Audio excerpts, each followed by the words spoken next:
Reciban todas y todos un fuerte y fraternal abrazo. Quisiera compartir con ustedes unas breves reflexiones sobre la relación entre sinodalidad y Eucaristía. Relación esta que no puede salir del contexto eclesial en el cual vivimos, de procesos de reforma, de renovación, de actualización, en el cual estamos todos involucrados como sujetos activos en la Iglesia, pueblo de Dios. Un primer aspecto, el hecho de situarnos en un proceso de reforma permanente. El Papa Pablo VI dirigió a la Curia Romana el 21 de septiembre de 1963 un discurso en el cual invitaba a una renovación eclesial.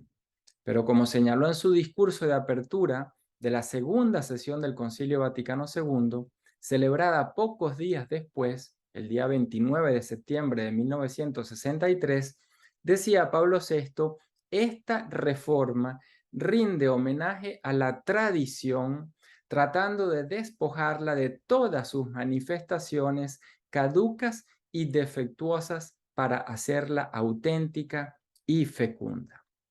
Por ello, una verdadera y permanente reforma como la propuso el Concilio Vaticano II debe contemplar siempre la búsqueda de un nuevo modo de proceder eclesial acorde con los signos de los tiempos de cada época y la renovación de toda la Iglesia con el fin de poder cumplir con la misión encomendada por Jesús.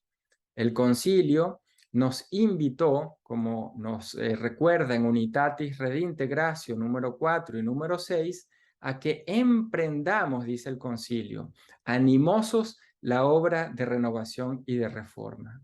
Aún más nos dice, Cristo llama a la iglesia peregrinante hacia una perenne reforma, de la que la iglesia misma es, en cuanto institución humana y terrena, siempre en camino, en necesidad de realizarla. En este contexto actual, epocal y eclesial, en el cual se nos ha convocado a un sínodo sobre la sinodalidad, se recoge este espíritu de renovación, de conversión y de reforma, y el documento preparatorio del sínodo nos dice también lo siguiente, y cito en el número 6. La iglesia entera está llamada a confrontarse con el peso de una cultura impregnada de clericalismo, heredada de su historia y de formas de ejercicio de la autoridad en las que se insertan diversos tipos de abuso de poder económicos de conciencia sexual. Es impensable una conversión del accionar eclesial sin la participación activa de todos los integrantes del pueblo de Dios. Pidamos juntos al Señor la gracia de la conversión. Ante esta realidad, nos podemos preguntar, como decía Congar, ya en el año 1972, el teólogo dominico que fue perito durante el concilio, cito, si será suficiente un ayornamiento, una actualización de la iglesia o será necesaria otra cosa. La pregunta, dice Congar, se impone en la medida en que las instituciones de la iglesia arrancan de un mundo cultural que ya no podría tener cabida en el nuevo mundo cultural. Con estas palabras nos situamos en el marco de un discernimiento sobre la Eucaristía, porque hemos recibido la teología y la eclesiología eucarística en un mundo cultural que es distinto a los cambios que estamos viviendo. Y cualquier renovación que pase por la vida eclesial, por la asamblea eucarística, por el sentido como comprendamos y vivamos también la transmisión de la fe, necesita comprender este contexto en el cual hoy en día estamos llamados a tomar en cuenta para un proceso de reforma. Siguiendo el concilio, el Papa Francisco alude a esta iglesia que necesita siempre ser reformada. Y así lo dice el 9 de noviembre del 2013 en Santa Marta. La iglesia tiene siempre necesidad de renovarse porque sus miembros son pecadores y necesitan de conversión. Así dice el Papa. No se refería a la reforma de la iglesia como un acto puntual o a ciertas revisiones o actualizaciones de estructuras caducas. Se refiere el Papa, en sus palabras, a una conversión eclesial de toda la iglesia entera. En la exhortación apostólica Evangelii Gaudium, en el número 26, nos dirá que el Concilio Vaticano II presentó la conversión eclesial como la apertura a una permanente reforma. Es en este contexto donde el Papa nos invita luego, en la conmemoración de los 50 años de la institución del Sínodo de los Obispos, a pensar esta reforma en clave sinodal, es decir, un nuevo modo de proceder que dé forma y por tanto componga, reforme a una iglesia que pueda ser llamada sinodal. El Papa en ese discurso dice lo siguiente, y cito: el camino de la sinodalidad es el camino que Dios espera de la iglesia del tercer milenio. Dicho modelo supone que caminemos juntos. Con esta metáfora se destacan relaciones y dinámicas como nos comunicamos en la iglesia. Se trata de dinámicas como orar, reunirnos, trabajar juntos, celebrar, leer la escritura, los signos de los tiempos, pero también discernir y tomar decisiones en conjunto.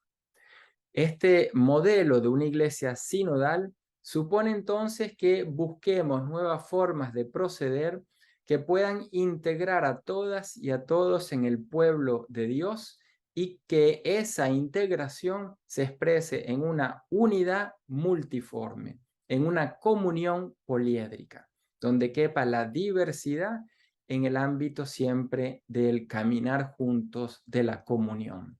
Por eso la sinodalidad no es simplemente un evento específico, un sínodo, es más que un sínodo. Es la dimensión constitutiva de toda la iglesia. Es lo que define a la iglesia en todo su ser, en todo su quehacer. Por ello, al hablar de Eucaristía, tenemos que pensar también cómo hacer una renovación de la Eucaristía a la luz de esta clave sinodal que es la iglesia. Por eso el Papa, en el 2021, el 18 de septiembre, hablando a su diócesis de Roma, como obispo de Roma, dijo lo siguiente: el tema de la sinodalidad no es el capítulo de un tratado de eclesiología, y menos aún una moda. No es un eslogan o un nuevo término a usar e instrumentalizar en nuestros encuentros. La sinodalidad expresa la naturaleza de la iglesia, su forma, su estilo, su misión. Por tanto, dice el Papa, hablamos de una iglesia sinodal, evitando así que consideremos que sea un título entre otros o un modo de pensarla proviendo alternativas. Como podemos ver, se trata entonces de entender cómo la sinodalidad hoy nos invita a discernir la totalidad en la iglesia, la totalidad en nuestras relaciones, en nuestras maneras de comunicarnos, en las estructuras en las que vivimos y hacemos vida pastoral a todos los niveles y en todas las personas. La sinodalidad entonces no solo afecta una conversión de nuestras mentalidades, sino también las instituciones y las estructuras pastorales en las que vivimos dichas relaciones con otros sujetos, que van desde los obispos hasta los laicos, desde las parroquias hasta la curia, desde las comunidades eclesiales de base hasta la academia, incluyendo las formas de apostolado y de culto. Por ello, ya tenía razón Congar cuando se preguntaba si había que reformar las formas que había tomado la iglesia en un momento cultural específico, pero que ahora, viviendo otro momento epocal distinto, necesitan expresarse de una manera nueva. Por ello, dice Congar en ese famoso libro sobre la verdadera y la falsa reforma, el cristianismo, cito, es eterno, pero las formas en que se ha realizado y se halla al presente la civilización cristiana, la organización del apostolado, la administración de la iglesia, incluso la celebración del culto, es toda ella formas que se hallan ligadas a la historia, a la temporalidad, al desarrollo. Querer tenerlas para siempre, de un modo permanente, sería absolutizar lo relativo, lo cual es una idolatría semejante a quien quiera relativizar lo absoluto. Congar nos coloca pues el contexto de cómo entender lo que es permanente, el cristianismo, y las formas socioculturales y teológicas a través de las cuales éste se expresa y que son siempre reformables. Un segundo punto trata sobre el sentido del pueblo de Dios, porque todos y todas somos convocados como pueblo, no nos realizamos aisladamente. Y la Eucaristía expresa esa vivencia de un pueblo reunido y convocado. Dos expresiones que podemos usar para comprender esto son fieles, Christi Fideles, como veremos en el concilio, y por otra parte la noción de corresponsabilidad entre todos los fieles. El pueblo de Dios está constituido por fieles, Christi Fideles, así nos dice la Lumen Gentium. Pero durante las discusiones del concilio, Monseñor Deschmet, uno de los obispos más importantes en esta constitución dogmática sobre la Iglesia, planteó la ruptura con ese modelo vertical, piramidal, preconciliar que existía, donde la jerarquía estaba por encima del resto de los fieles en la Iglesia. Dice Deschmet que la mente y el texto del concilio pensaba a la iglesia como una totalidad de fieles y no como grupos aislados. En sus intervenciones, durante los debates conciliares, dice lo siguiente: todos estamos unidos los unos con los otros y tenemos las mismas leyes y deberes fundamentales. Todos participamos del sacerdocio real del pueblo de Dios. El Papa es uno de los fieles. Obispos, sacerdotes, laicos, laicas, religiosos, religiosas, todos somos los fieles. De este modo, el concilio reafirmará luego en Lumen Gentium 30 que todo lo que se ha dicho sobre el pueblo de Dios se dirige por igual a laicos, religiosos y clérigos. Con esta expresión, fieles, el concilio ha querido identificar y definir lo común a todas las identidades eclesiales, desde el laicado hasta el episcopado. Christi Fideles es la expresión que usa el concilio. Y con ello quiere decir que hay una relación comunitaria, orgánica, entre todos los fieles, que no puede nunca ser aislada, separada. Dice la Lumen Gentium, en el número 32, que cada miembro está al servicio de los otros miembros, de modo que los pastores y los demás fieles están vinculados entre sí por recíproca necesidad, Cada uno según su modo, según la parte que le corresponda y lo que pueda contribuir, pero siempre conformando un nosotros eclesial que supera el modelo clerical y jerarcológico. Por ello, Monseñor Deschmet es muy claro en decir que la palabra, cito, la palabra fiel designa a todos aquellos que han recibido la dignidad de ser miembros de la Iglesia en razón del bautismo. Por tanto, dice él, los fieles no son solo los laicos, sino también los religiosos, las religiosas, los sacerdotes, los obispos y el Papa. Fieles y laicado, dice, no son términos intercambiables. Por tanto, estamos en el corazón de esa renovación conciliar, cualquier evento, acontecimiento o cualquier forma institucional y manera de relacionarnos en la iglesia tiene que tener esta dinámica entre todos los fieles en razón del bautismo con una dignidad por igual. En Sacrosanctum Concilium también se usa esta expresión para hablar de esa convocatoria en asamblea a todos los fieles, donde no hay unos por encima de los otros. Todo esto lleva a preguntarnos si la sinodalidad puede entenderse a la luz de la Eucaristía. ¿Cuál será esta relación? Pareciera que estamos ante algo que no es tan evidente para muchas personas.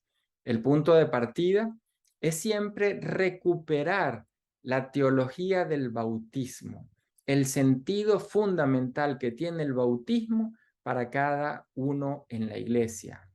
Por ello, Sacrosanctum Concilium dice en el número 14 lo siguiente: la Madre Iglesia desea ardientemente que todos los fieles sean conducidos a esa participación plena, porque tienen derecho en razón del bautismo, participación plena. Se trata de que todos los fieles podamos en la liturgia asumir un rol de sujetos y no de objetos. No se pretende una concesión por parte de la jerarquía al resto de los fieles, sino un reconocimiento de la dignidad bautismal que cada uno y cada una tiene en razón del bautismo que hemos recibido. Por el contrario, estaríamos ante una liturgia clerical, en la que solo algunos son autores, mientras que los demás serían espectadores. Por ello es importantísimo comprender que el bautismo nos cualifica como conjunto, como comunidad de fieles, como pueblo sacerdotal en y para quien se ejerce el ministerio ordenado.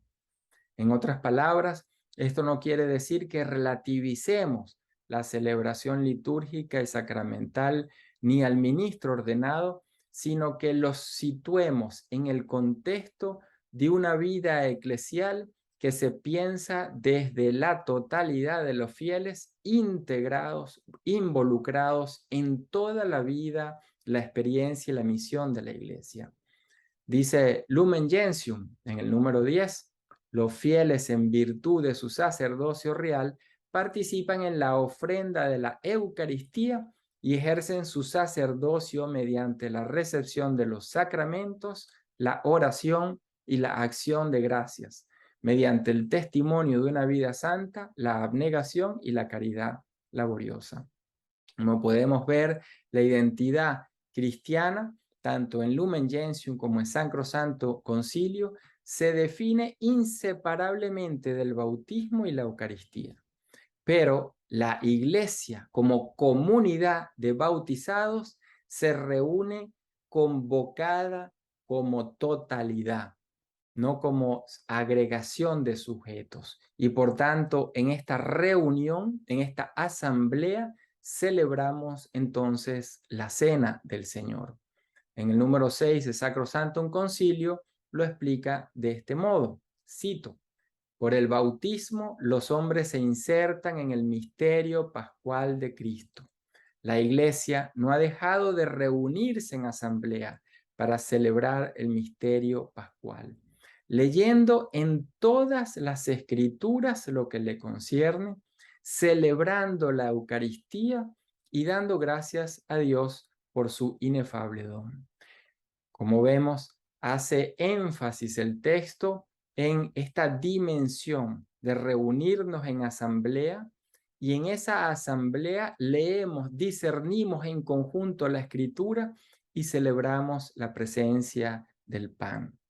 En este aspecto, por ello ya vamos entrando en esta dinámica de renovación, de reforma de nuestras mentalidades, de la teología, que a la luz del Concilio Vaticano II y profundizado hoy por la sinodalidad, nos permitirá redescubrir esa alegría, ese sabor de la Eucaristía. Un tercer aspecto es la renovación del ministerio apostólico. Y esto supone renovar la identidad y el ejercicio del sacerdocio ministerial a la luz del sacerdocio común de todos los fieles, algo que a veces hemos perdido, y al separarlos ambos hemos absolutizado el sacerdocio ministerial, restando importancia al sacerdocio común de todos los fieles, incluyendo el del ministro ordenado. Lo visto hasta ahora lleva pues a preguntarnos cómo entiende el Concilio Vaticano II la relación entre el sacerdocio común de todos los fieles, que surge del bautismo, y el ministerio ordenado, que surge del sacramento del orden. Si no comprendemos esta relación, podemos caer en una cosificación de la Eucaristía. La convertimos en algo, en un objeto, en una cosa. Por una parte, el sacerdocio de los fieles destaca la entrega de la propia existencia de manera personal, mientras que el ministerial ofrece en nombre de todos o corporativamente en la celebración eucarística dicha vida. Tenemos entonces acá una relación que no puede separarse porque se necesitan mutuamente. El jerárquico opera por el sacramento del orden que le habilita para una función ministerial, a saber, servir a la comunidad y presidir la asamblea eucarística. Servir y presidir, mas nunca sustituir.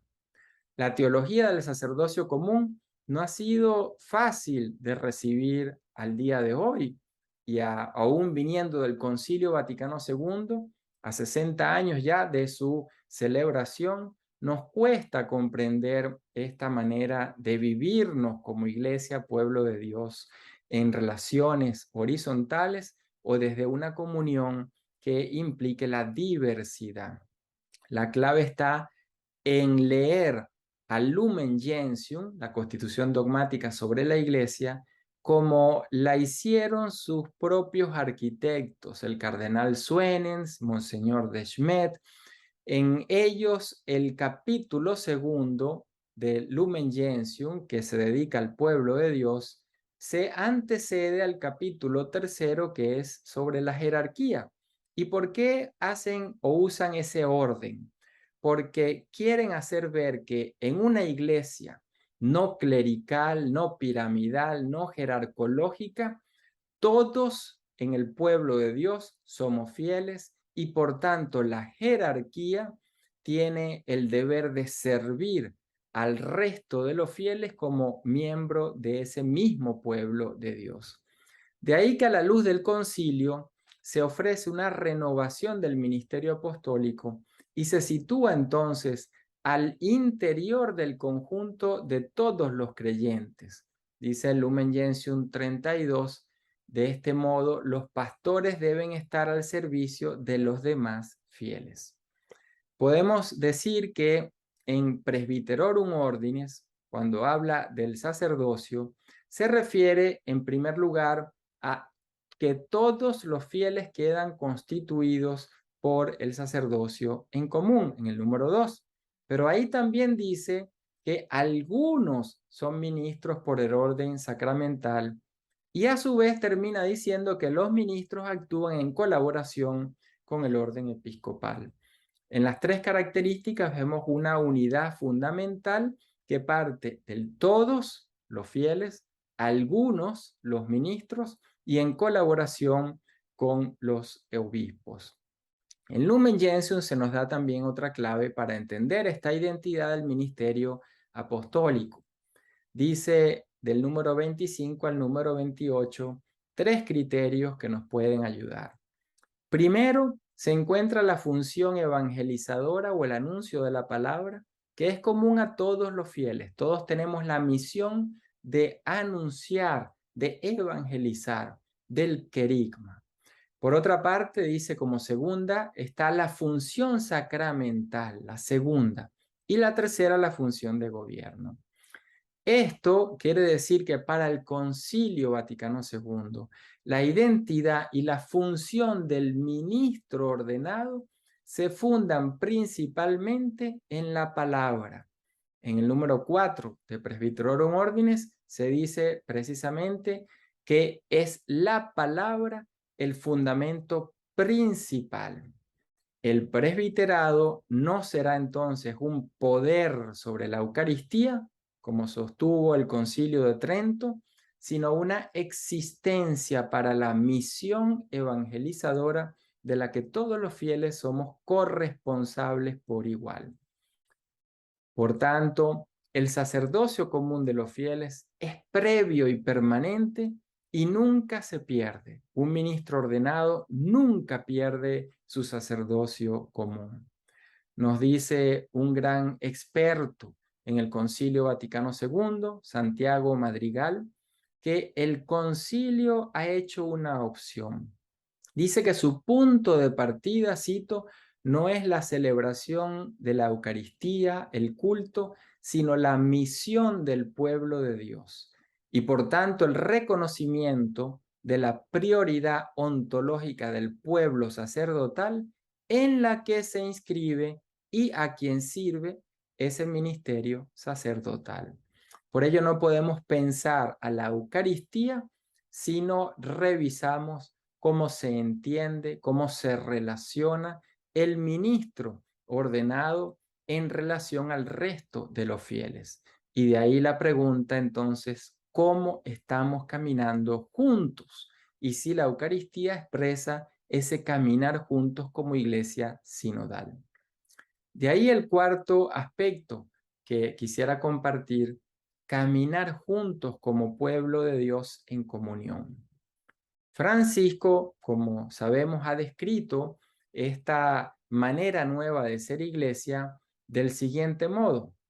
Dice él en el discurso a los 50 años de la institución del sínodo, lo que el Señor nos pide en cierto sentido ya está todo contenido en la palabra sínodo, que significa caminar juntos laicos, pastores, obispos de Roma. Nos podemos preguntar, ¿qué significa en concreto este caminar juntos?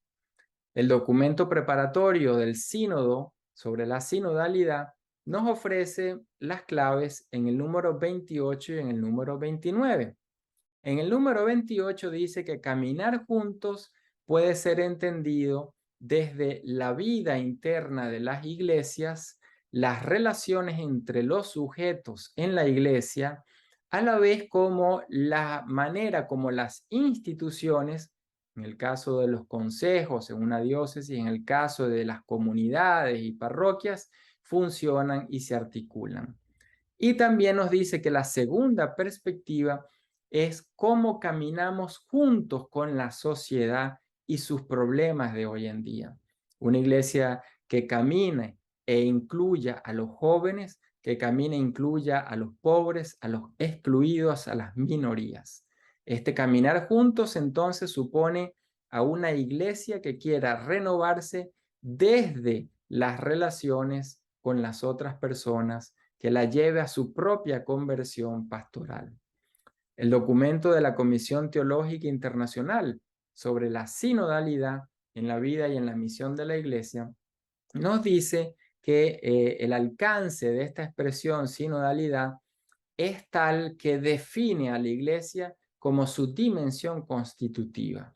Es decir, que se trata de una forma de vivir, dice el documento, una forma de obrar, una forma de operar, una forma de celebrar como pueblo de Dios, como un pueblo de Dios que se realiza al caminar juntos, al reunirse en asamblea y al participar activamente todos.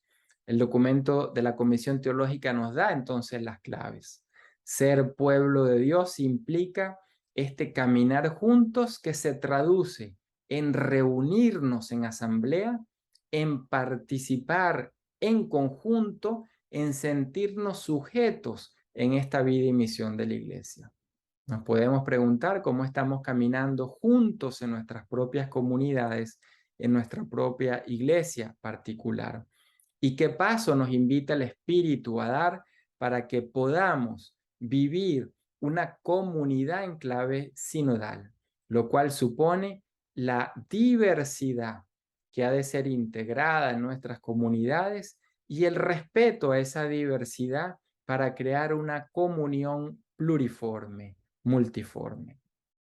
Un primer aspecto también en esta renovación sinodal que es fundamental es si estamos escuchando la palabra y compartiendo el pan con los pobres y los excluidos. Podemos preguntarnos qué implicaciones tiene todo esto para la celebración de la palabra y la Eucaristía.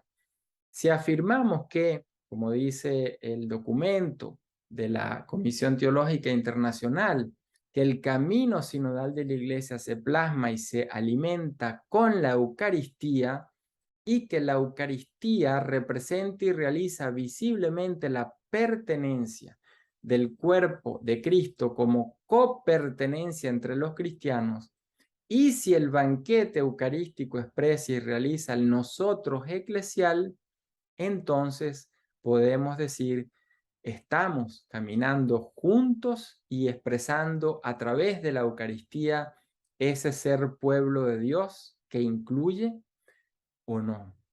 En otras palabras, la Comisión Teológica Internacional también sostiene lo siguiente: la sinodalidad tiene su fuente y culminación en la celebración litúrgica y de forma singular, dice, en la participación plena, consciente y activa en la sinaxis eucarística.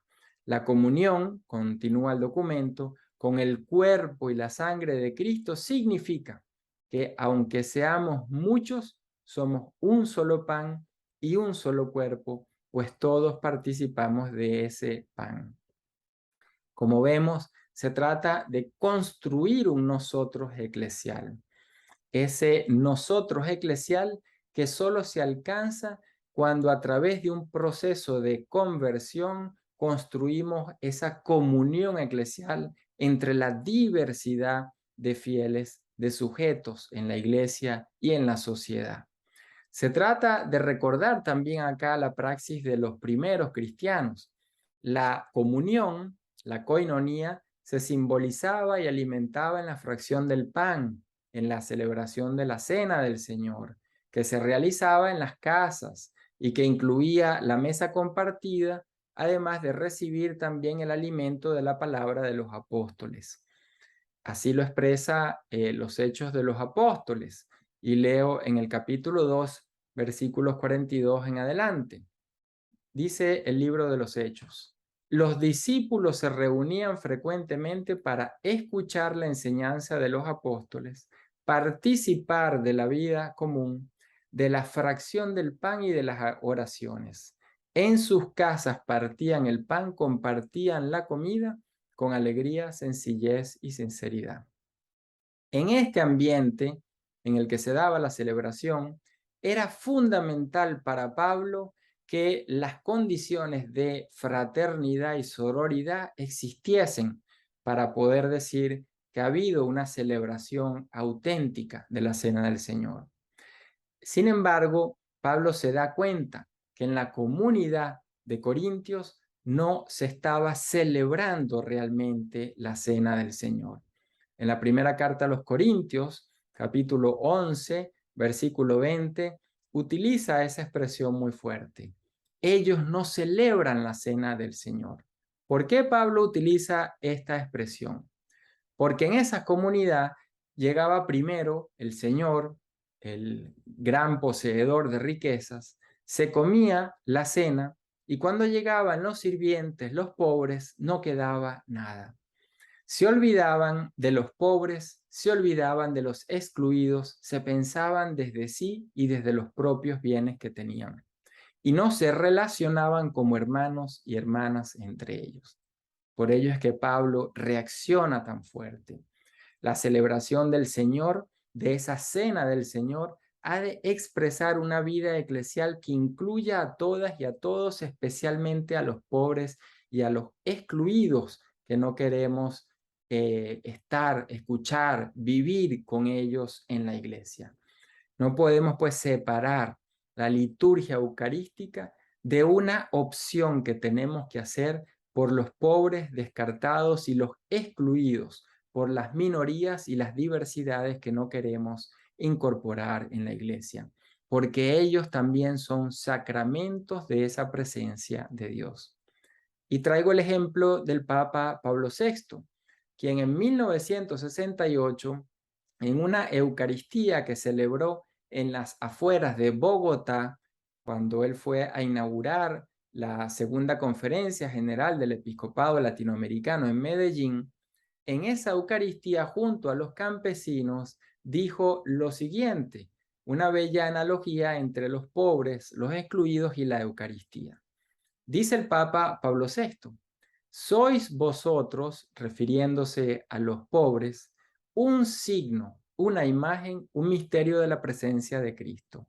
El sacramento de la Eucaristía nos ofrece su presencia viva y real y ustedes, dice vosotros en su lenguaje, sois también un sacramento, es decir, una imagen sagrada del Señor en el mundo, una imagen sagrada del Señor en el mundo, un reflejo que representa y no esconde su rostro humano y divino.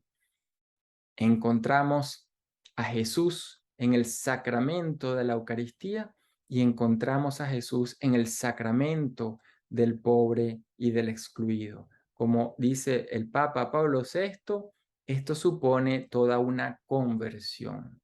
En fin, si la comunión, la koinonía, no se extiende a todos aquellos que no queremos incluir en la iglesia, entonces la comunidad eclesial no será aquella que sigue a Jesús de Nazaret, sino a sus propios ideales, a sus propias maneras de ser o entender a la iglesia. Y no se celebraría, como diría Pablo, una auténtica cena del Señor. Pues la cena del Señor no puede darse sin relaciones fraternas e incluyentes entre todos los que están reunidos para celebrarla. De otra manera, estaremos cosificando al pan y al vino, convirtiéndolos en objetos y haciendo del sacerdote el único sujeto, mientras que la comunidad sería un objeto receptor del pan y del vino.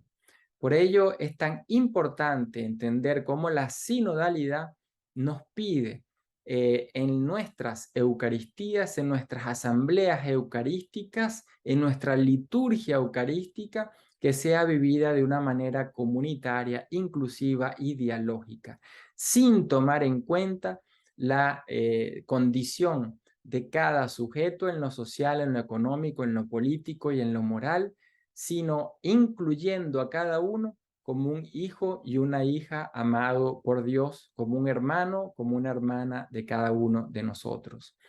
En el documento de la Comisión Teológica Internacional sobre Sinodalidad se nos dice lo siguiente: el que ejerce el ministerio pastoral y está llamado a partir el pan de la palabra junto al pan eucarístico, debe conocer la vida de la comunidad para comunicar el mensaje de Dios en la circunstancia y en la hora en que ella vive. Continúa el documento. La estructura dialógica de la liturgia eucarística es el paradigma del discernimiento comunitario. Antes de escucharse unos a otros, los discípulos deben escuchar la palabra. Aquí nos dan una serie de claves muy importantes, porque se trata de que el ministro entre en la comunidad como uno más que conoce la realidad de la comunidad y pueda entonces, a través de sus palabras, a través de su homilía, a través del compartir del pan y del vino, manifestar precisamente esa realidad que necesita ser convertida o que necesita ser reconocida y celebrada y aplaudida, es decir, la realidad de la comunidad local. Cuando no se da esta conexión, se pierde entonces lo fundamental de la Eucaristía, que es su relación con la vida cotidiana, como fuente, como inspiración, como motivación para vivir el día a día en ese seguimiento de Jesús de Nazaret. Como último aspecto podemos concluir dejando un reto: ¿cómo entender la asamblea, la Eucaristía y la fraternidad? Esa relación. ¿Cómo recuperar este sentido de Eucaristía como asamblea, como convocatoria a todo el pueblo de Dios, como una vivencia de esas relaciones fraternas que quieren seguir a Jesús de Nazaret hoy? A la luz de la sinodalidad, podemos decir que uno de los retos más actuales es recuperar el sentido comunitario, familiar de la vida eclesial e insertar a la Eucaristía en ese marco mayor de la vida cristiana. No es una cosa aislada del resto de nuestras vidas. A veces permanece en nuestras mentalidades una concepción cosificada y aislada de la Eucaristía, como si fuera un evento al cual se asiste una vez a la semana o cada cierto tiempo, y en el cual el único sujeto y protagonista real de la celebración eucarística sería el sacerdote ministerial. Sin embargo, a la luz del Concilio Vaticano II, la teología eucarística conlleva el redescubrimiento del valor de la asamblea que se reúne. Evidentemente, se trata siempre de una asamblea en la que la presidencia del presbítero o del obispo es signo de ese Cristo resucitado y vivo en el Espíritu a través de la asamblea eucarística, no en sí mismo, a través de la asamblea eucarística. Pero la asamblea reunida, por tanto, no puede ser vista como un elemento adicional de la celebración eucarística, sino como su dimensión constitutiva, como Pablo hacía ver, aquella en la que se y por medio de la cual se manifiesta esa presencia real de Jesús de Nazaret y se realiza en la asamblea. Un teólogo, Schemann, decía lo siguiente: la liturgia eucarística es el sacramento de la asamblea. Cuando digo que voy a la iglesia, esto significa, dice el teólogo, que voy a la asamblea de los fieles para constituir la iglesia con ellos, para hacer y vivir lo que llegué a ser el día de mi bautismo, un miembro del cuerpo de Cristo. Como dice el Evangelio de Mateo, termina el texto de teólogo: vosotros sois el cuerpo de Cristo y sus miembros, cada uno por su parte, porque donde están 2 o 3 reunidos en mi nombre, allí estoy yo en medio de ustedes. Recordándonos así a la primera carta a los Corintios y al Evangelio de Mateo. 2 textos fundamentales que nos sitúan entonces en la importancia del carácter comunitario, del hecho de ser asamblea eucarística y no simplemente una misa aislada que no conecta con el resto de la vida humana y de la vida cristiana.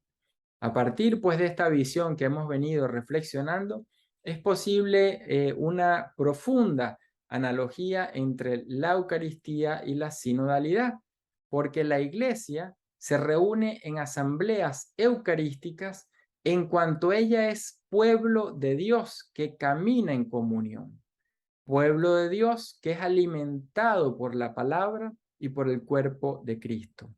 Aprendemos así de la Eucaristía que la iglesia es asamblea, pero es también una comunidad concreta de mujeres y hombres con problemas, con alegrías, con situaciones difíciles, con esperanzas, una comunidad diversa en distintas maneras, en sujetos, en género, en experiencias, en conocimiento, pero todos ellos encontrando en el bautismo una dignidad sin igual, una dignidad como fieles que nos hace a todos ante Dios y en la asamblea eucarística ser tratados con el mismo respeto, la misma dignidad y el mismo involucramiento en la vida eclesial. Recordemos que en la carta a los Gálatas se nos dice lo siguiente, en el capítulo 3, versículo 27, ¿no? Todos los que habéis sido bautizados en Cristo, os habéis revestido de Cristo. No hay judío ni griego, no hay esclavo ni libre, no hay hombre ni mujer, porque todos sois uno en Cristo Jesús. Con esto se quería manifestar el carácter incluyente y nunca de exclusión que tiene cualquier acontecimiento en la vida cristiana. Es también pues una dignidad bautismal vivida en la diversidad de vocaciones, ministerios, servicios, dones y carismas, porque la Asamblea Eucarística ha de integrar esta diversidad. Hoy en día, con los nuevos ministerios instituidos, como el lectorado, el acolitado y otros ministerios laicales que podemos pensar, que podemos discernir de acuerdo a la realidad de tantas iglesias locales, como el coordinador de comunidad, como se propuso en el Sínodo para la Amazonia, son maneras en las que la Eucaristía se ve enriquecida, la comunidad parroquial, la comunidad cristiana, a la luz de distintos servicios y maneras y responsabilidades que vamos teniendo cada una y cada una. Por tanto, nos queda el reto de construir una iglesia sinodal en la que la Eucaristía no sea cosificada ni separada de la vida cotidiana, porque la Eucaristía tiene que vivirse como parte de un camino personal y comunitario que vaya configurando un estilo de vida cristiano que se realice, dice la Comisión Teológica, que se realice mediante, primero, la escucha comunitaria de la palabra, segundo, la celebración de la Eucaristía, tercero, la fraternidad de la comunión y cuarto, la corresponsabilidad y participación de todo el pueblo de Dios. En otras palabras, estamos hablando de una iglesia sinodal, toda ella ministerial, que camina en la comunión a partir de la diversidad y que construye entonces esa convocatoria como pueblo junto que se complementan y se completan mutuamente entre todos los fieles. Podemos concluir diciendo en el número 107 de la Comisión Teológica Internacional, en ese documento sobre la sinodalidad y la misión de la Iglesia. Se trata, pues, de vivir en la comunión la gracia recibida en el bautismo y llevada a cumplimiento por la Eucaristía. El tránsito pascual del yo, entendido de manera individualista, y convertirnos al nosotros eclesial en el que cada yo, estando revestido de Cristo, vive y camina con las hermanas y los hermanos como sujeto responsable y activo en la única misión del pueblo de Dios. Es una invitación a pensar a la Eucaristía en ese marco mayor, como hemos visto, y no como algo aislado en nuestras vidas. Muchas gracias.